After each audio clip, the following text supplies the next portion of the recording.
I will give you an example, even of they were looking at kids as a whole, and you have this one kid that's really overweight, and sometimes people are not necessarily nicest about that individual, Oh my God, but kids it's are not just brutal. fat. It's not just fat. There's some muscle there too. So it so happened this kid, even though he was overweight, he could move some serious load compared to his other friends in class. So they were Sure. like showing him respect based on that. But yes, he was overweight.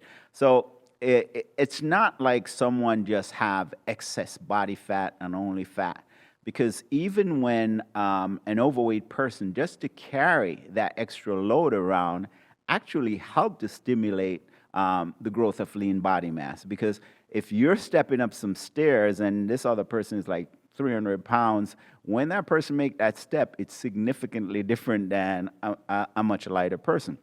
So yeah, what has to happen in terms of those two individuals, the person that's morbidly obese, or we would call that, and when the person's extremely overweight, that person has to be extremely conscientious about the nutrition.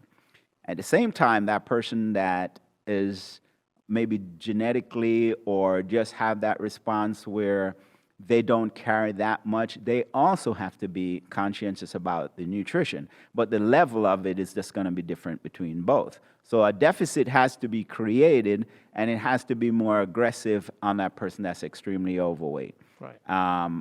So the whole focus still remains, hey, I want to get in shape, I want to function, look and feel better, but that person that's extremely overweight has to be even more conscientious about their dietary habits. I think everybody's idea of what in shape is different too, right? Absolutely. Yeah. It's all defined.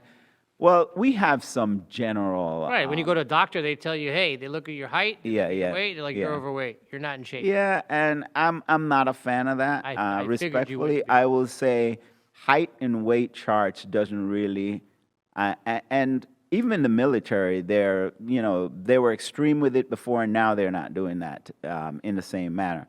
But yes, we have evolved as a society, so body composition is really what really tells.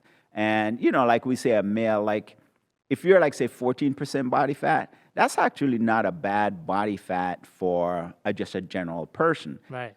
But you get to the extreme, like the physiques and all those fitness, those are a little bit on the extreme side, and it doesn't truly define health. So that's depending on the individual and what their goal